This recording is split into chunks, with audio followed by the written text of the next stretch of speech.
Don't be dramatic, Eleanor. Pack your bags and learn to live alone.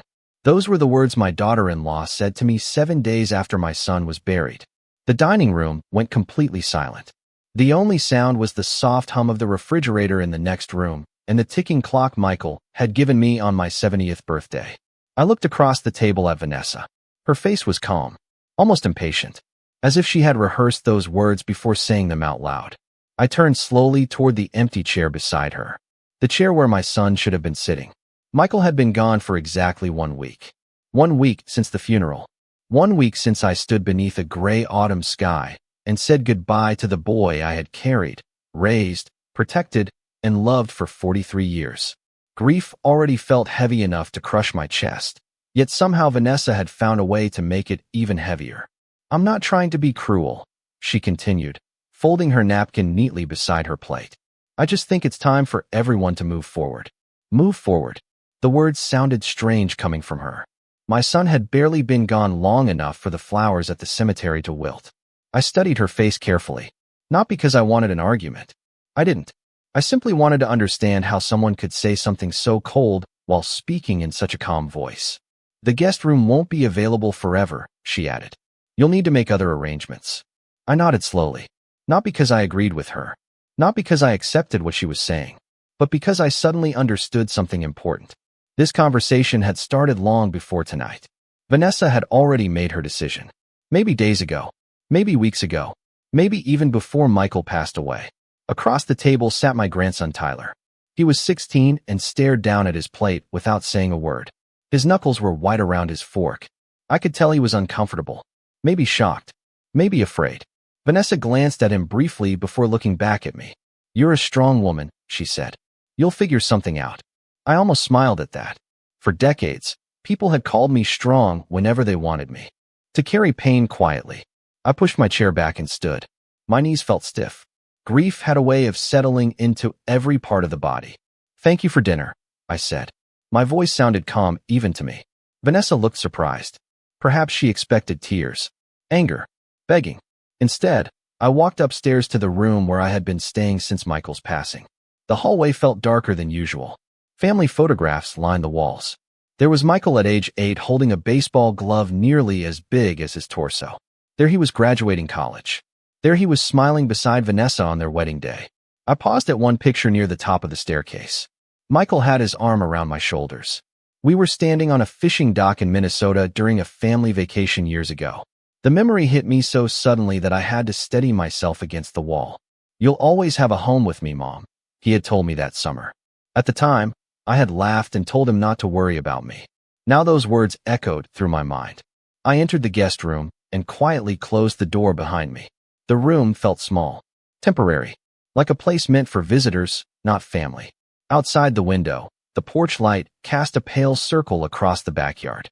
I sat on the edge of the bed and stared at my suitcase resting in the corner. It was still half unpacked from the week before. Vanessa wanted me gone. That much was obvious.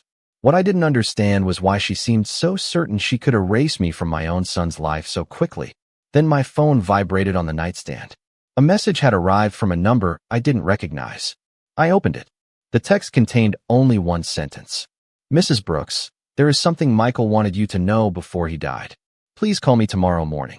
I read the message twice, then a third time. For the first time since Vanessa had spoken those cruel words downstairs, I felt something other than grief. I felt curiosity, and deep inside, I sensed that whatever waited on the other end of that phone call was about to change everything. I barely slept that night.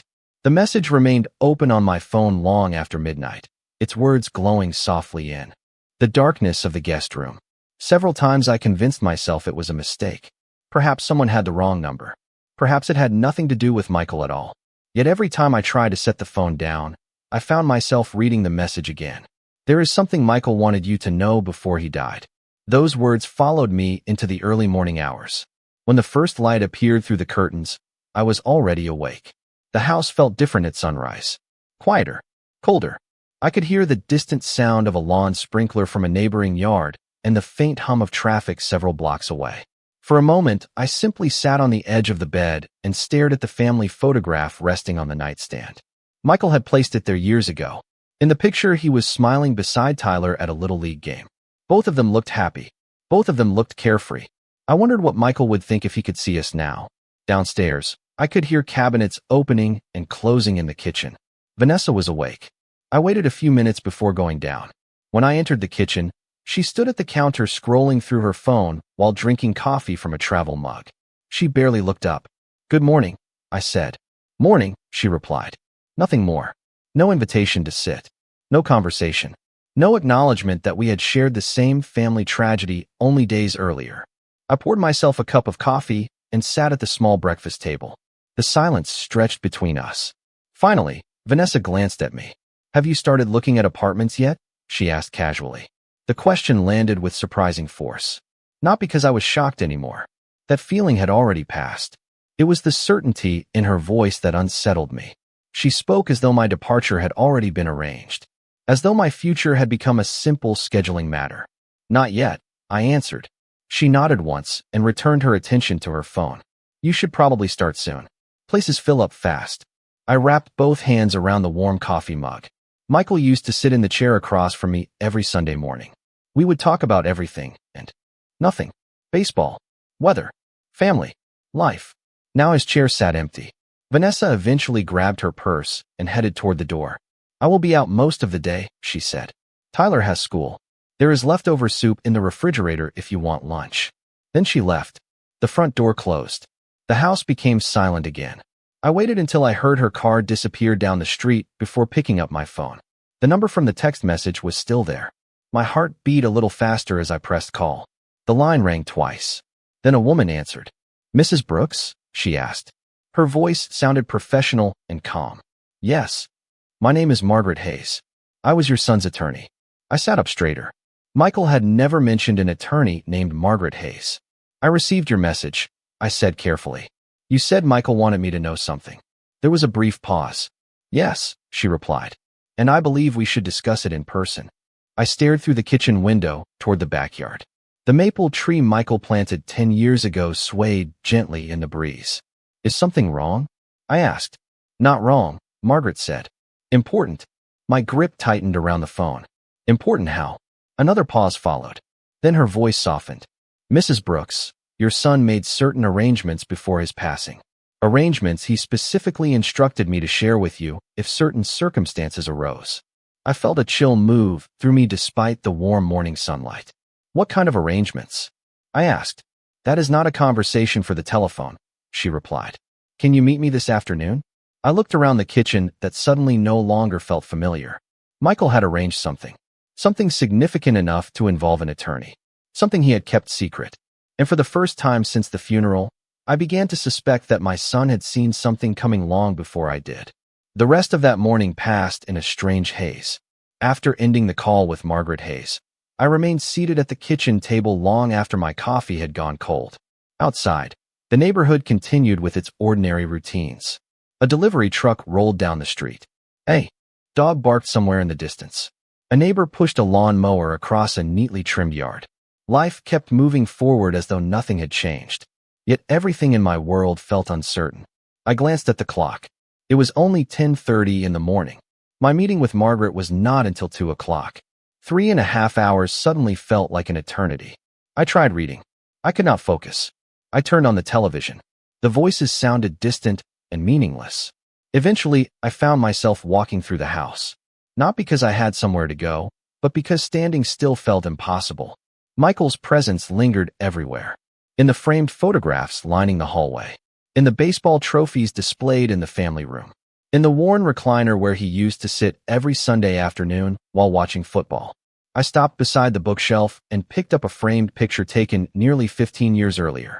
Michael stood between Vanessa and Tyler. All three of them were smiling. Back then, everything had seemed simple.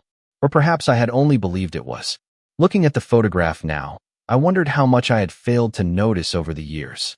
My thoughts drifted to Vanessa. The certainty in her voice that morning bothered me more than I wanted to admit. She had not acted like a grieving widow struggling to rebuild her life.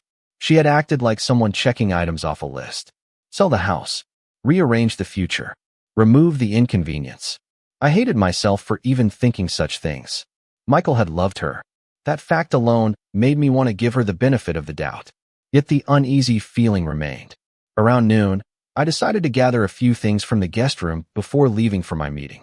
As I entered the hallway upstairs, I noticed a door partially open. It was Michael's home office. The room had remained untouched since his passing. Vanessa had kept it closed all week. Curious, I stepped inside. Dust particles drifted through a beam of sunlight near the window. Everything appeared perfectly organized. The desk was clean. The shelves were neatly arranged. But something caught my attention immediately. Several empty spaces sat on the bookshelf where folders had once been stored. I knew because Michael had shown them to me years ago. Financial records, property documents, family paperwork. They were gone now. I stood quietly for a moment. Perhaps Vanessa had moved them. Perhaps there was a perfectly reasonable explanation. Still, the sight left me unsettled. Then I noticed something else. A small photograph tucked beside a lamp on the desk. It showed Michael and me standing outside a diner during a road trip we had taken together several summers earlier. On the back, written in his familiar handwriting, were 4 simple words. "Love you always, Mom." My throat tightened. Carefully, I returned the picture to its place. By 1:30, I was driving across town toward Margaret's office. The autumn sky hung low and gray above the city. Traffic moved steadily along the highway. As I gripped the steering wheel, a dozen questions raced through my mind. Why had Michael hired an attorney without mentioning it? What arrangements had he made? Why had Margaret waited until now to contact me? Most importantly, what circumstances had my son anticipated before he died? 20 minutes later, I pulled into the parking lot of a modest brick office building. The sign near the entrance read Hayes and Associates. I sat in the car for a moment, gathering my thoughts. Then I took a deep breath and stepped outside. Something told me that when I walked through those doors, I would begin seeing my son's final months through an entirely different lens. Margaret Hayes was waiting for me in a quiet conference room on the 2nd floor. She stood as I entered and offered a warm handshake. She appeared to be in her early 60s, with silver hair neatly styled and kind eyes that immediately put me at ease. Still, there was something serious in her expression, something that told me this meeting would not be ordinary. "Thank you for coming, Mrs. Brooks," she said. "Please have a seat." I settled into the chair across from her. On the polished wooden table sat a thick folder and a sealed envelope. Both had Michael's name written across them. The sight alone made my stomach tighten. Margaret waited until I was seated, before speaking again. "First, let me say how sorry I am for your loss. Your son was a remarkable man." I nodded quietly. "Thank you." For a moment, neither of us spoke. Then Margaret gently placed her hand on the folder. "Michael came to see me several times during the last year." My eyes widened slightly. "Several times?" She nodded. "Yes, more than most clients do." I tried to process that information. Michael had never mentioned these visits. We spoke regularly, sometimes several times a week. Yet he had kept this entirely to himself. "Why?" I asked softly. Margaret chose her words carefully. "Because he was worried." The room seemed to grow quieter. "Worried about what?" She opened the folder and removed several documents. "Before I answer that, I need you to understand something. Michael loved his family very much. Every decision he made came from a desire to protect the people he cared about." I stared at the papers spread across the table. "Protect us from what?" Margaret looked directly at me. "From conflict, from uncertainty, and from the possibility that promises might not be honored after he was gone." A chill moved through me. Suddenly, I remembered dozens of small moments from the past year. Michael calling unexpectedly just to check on me. Michael insisting that I keep copies of certain personal records. Michael asking questions about my retirement accounts and whether my legal documents were current. At the time, I had assumed he was simply being thoughtful. Now those memories felt different, more deliberate. Did he know he was seriously ill? I asked. Margaret shook her head slowly. Not exactly. But he believed life was unpredictable. He wanted certain protections in place. She slid the sealed envelope toward me. My hands trembled slightly as I picked it up. Across the front, written in Michael's familiar handwriting, were the words, "To Mom. Open only if Margaret asks you to." For a moment I could not breathe. Seeing his handwriting again felt like hearing his voice from another room. Familiar, comforting, painful. "I have not opened it," Margaret said gently. "That was never my place." I carefully broke the seal and unfolded the letter inside. The paper rustled softly in the silent room. The first line immediately blurred through my tears. "Dear Mom, if you are reading this, Then something has happened that I hoped never would. I swallowed hard and continued reading. Michael wrote about family, about responsibility, about gratitude. Every sentence sounded exactly like him. Thoughtful, measured, kind. Then I reached a paragraph that made me stop. My heart began beating faster with every word. Michael described concerns he had never shared with me directly. Concerns about decisions being made behind closed doors. Concerns about pressure, about control, about plans that might leave me vulnerable if he were no longer around. Slowly, I lowered the letter and looked at Margaret. She already knew which section I had reached. "You see it now," she said quietly. I nodded. For the first time since his funeral, pieces of a much larger puzzle were beginning to come together. And I suddenly realized that Michael had spent months preparing for a situation he feared might eventually happen. For several seconds, neither Margaret nor I spoke. The letter rested in my hands, but my eyes remained fixed on the final paragraph I had just read. Michael had not written accusations. That was not who he was. He had written concerns, observations, quiet warnings wrapped in kindness. Yet somehow that made them even more powerful. He described moments when conversations would abruptly stop when he entered a room. Financial discussions that never quite made sense. Decisions being made without his knowledge. Small things that seemed insignificant on their own, but troubling when viewed together. I slowly folded the letter and placed it back inside the envelope. Why did he never tell me any of this directly? I asked. Margaret leaned back slightly in her chair. Because he hoped he was wrong. That answer sounded exactly like Michael. He had always given people the benefit of the doubt, sometimes longer than they deserved. He did not want to create conflict where there might not be any, Margaret continued. But he also believed in preparing for possibilities. She opened another section of the folder and carefully removed several documents. That is why he created additional legal protections. My attention immediately shifted to the papers. Protections for what? Margaret slid the documents toward me. For you. I stared at her. For me? She nodded. Michael was very clear about one thing. He never wanted you to be financially vulnerable. Under any circumstances. A lump formed in my throat. For years, I had worried about Michael. Worried about his workload. Worried about his health. Worried about the pressures of raising a family and running a business. Never once had it occurred to me that he might be worrying about me just as much. Margaret pointed to several pages. These documents were completed approximately 11 months ago. I reviewed the dates. She was right. Nearly a year earlier. He established a trust, she explained. He transferred specific assets into it and included detailed instructions regarding their management. My eyes moved across the paperwork.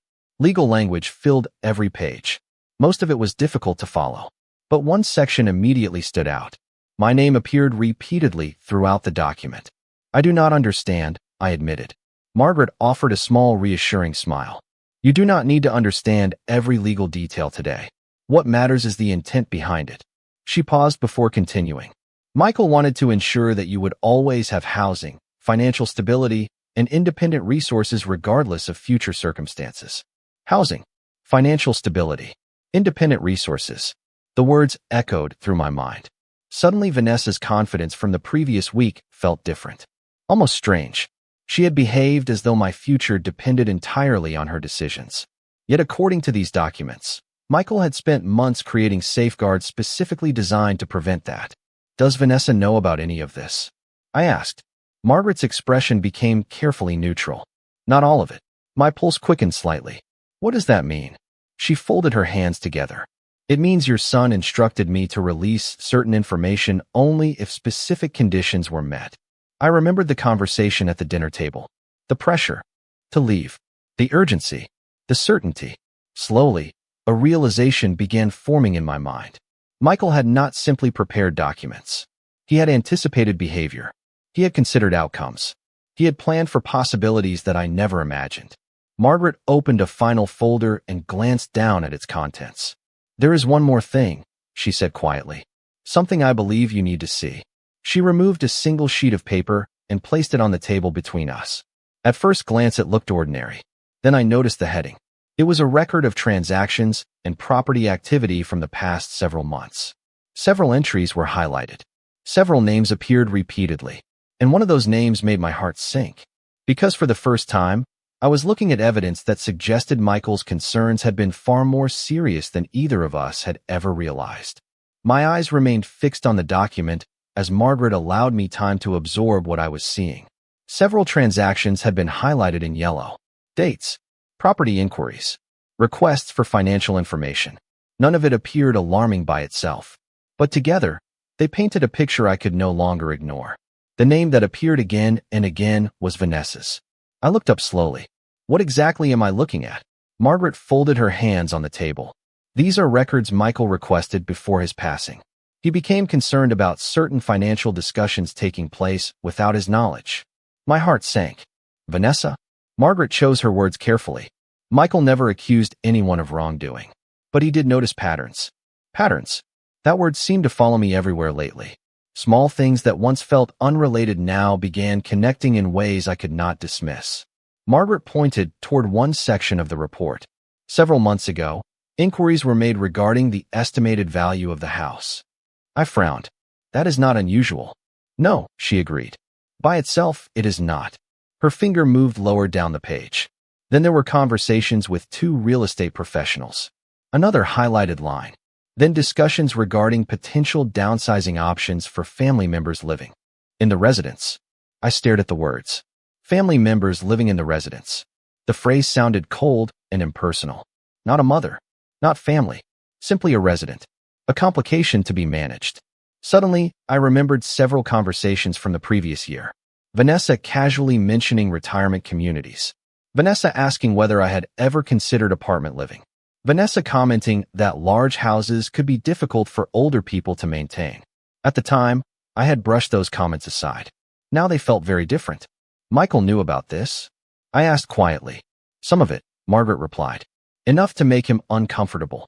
A heavy silence settled between us. Outside the conference room window, clouds drifted slowly across the afternoon sky. The city continued moving while my understanding of the past year shifted beneath my feet. There is more, Margaret said. She opened another section of the file. Michael asked us to create a contingency plan. I looked at her. A contingency plan? If events unfolded in a way that left you financially vulnerable or displaced. The word struck me harder than I expected. Displaced. Michael had actually considered the possibility that I might lose my home. That I might be pushed aside. My son had seen risks that I refused to see. He never said anything. I whispered.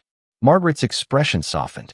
Because he still hoped those risks would never become reality. I lowered my gaze to the table. Grief mixed with something else now. Regret. Not regret for anything I had done. Regret that I had underestimated how much concern Michael had been carrying alone. Margaret carefully slid one final document toward me. Unlike the others, this one contained only a few pages. This is the document he considered most important. I opened it slowly. The first page outlined provisions connected to the trust. The second listed specific instructions. Then I reached the final page. My breath caught. There, in clear language, was Michael's signature beside a clause I had never expected to read. If Eleanor Brooks no longer wished to reside in the family home, alternative housing owned by the trust would immediately become available for her exclusive use. I looked up in disbelief. Alternative housing. Margaret nodded. A property purchased 8 months ago. I stared at her. Michael bought a property? Yes. My pulse quickened. Where? For the first time since our meeting began, a faint smile appeared on Margaret's face. About 20 minutes from here. A small lakefront home. Fully paid for. Maintained through the trust. The room seemed to tilt slightly. A house.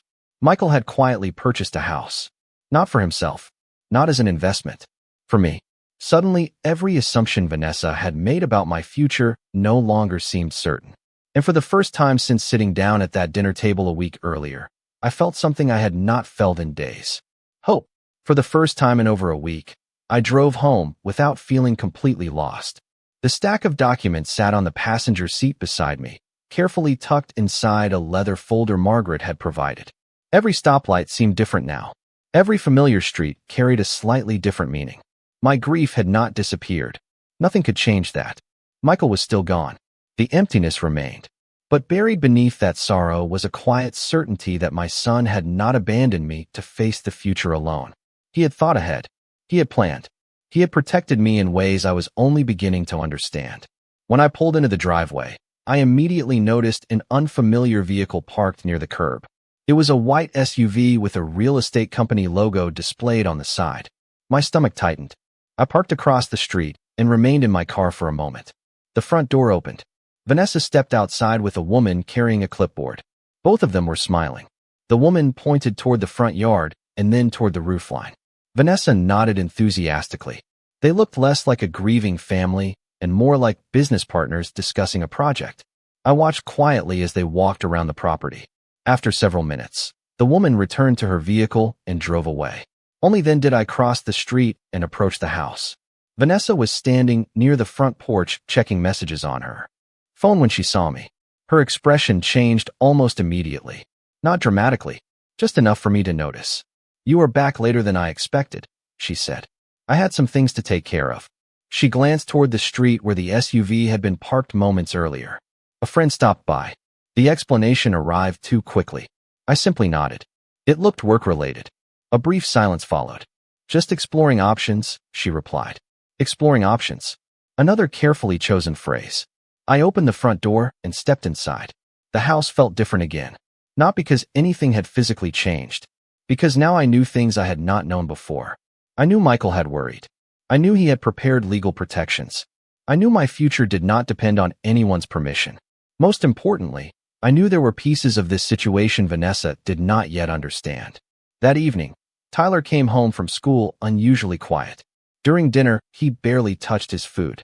Vanessa spent most of the meal discussing schedules, appointments, and future plans. Several times, she referenced changes she wanted to make around the house.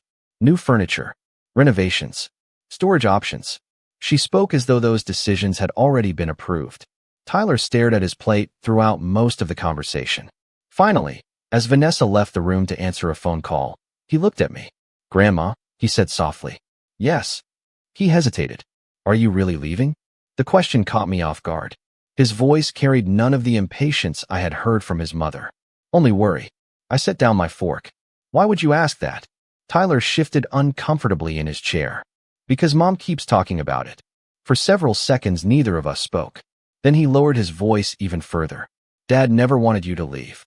The words hit me harder than I expected. I felt my throat tighten. "What makes you say that?" Tyler glanced toward the hallway to make sure his mother was still occupied. "Because he told me." My heartbeat quickened. "When?" "A few months ago." Tyler swallowed. "He said family takes care of family. No matter what." I looked at my grandson and saw Michael in him more clearly than ever before. The same kindness. The same honesty. The same instinct to protect people he loved. Then Tyler said something else. Something that made every warning from Margaret suddenly feel even more important. "Grandma," he whispered. "I think Dad knew something was wrong long before anyone else did." The next morning, I woke before sunrise. The conversation with Tyler lingered in my mind long after the house had gone quiet. His words echoed with a sincerity that could not be dismissed. Michael had told him family takes care of family. Those were not casual words. They were a belief my son carried throughout his life. As I sat by the window watching the first lights spread across the neighborhood, I realized something important. The documents Margaret had shown me were not simply legal protections. They were evidence of Michael's character. Even while managing his own responsibilities, he had been thinking about the people he loved. Around 9 o'clock, my phone rang. It was Margaret. "Good morning, Eleanor," she said. "I hope I am not calling too early." "Not at all. I wanted to let you know that we are ready to move forward with the next step." I immediately understood what she meant. "What happens now?" There was a brief pause. "I would like to schedule a meeting tomorrow afternoon. There are several matters that need to be formally addressed." My pulse quickened. "Who will be attending?" "You, me, and Vanessa." I stared out the window toward the backyard. A cold breeze moved through the maple tree Michael had planted years ago. "Does Vanessa know why she is being invited?" "No," Margaret replied calmly. "Only that there are legal matters requiring review." After the call ended, I felt an unexpected sense of calm. For days, I had been reacting to events, enduring them, absorbing them. Now, for the first time, I felt prepared. Not because I wanted conflict. I did not. But because I finally understood that the truth was larger than anyone's assumptions. Throughout the day, Vanessa seemed unusually cheerful. She spent hours making phone calls and reviewing documents at the kitchen table. Several times I noticed brochures spread across the counter. Real estate listings, renovation estimates, design samples. She moved through the house with the confidence of someone already imagining the future exactly as she wanted it. That evening, she mentioned another meeting with a property consultant later in the week. There are a lot of opportunities right now, she said casually while organizing papers. Sometimes it is important to act quickly.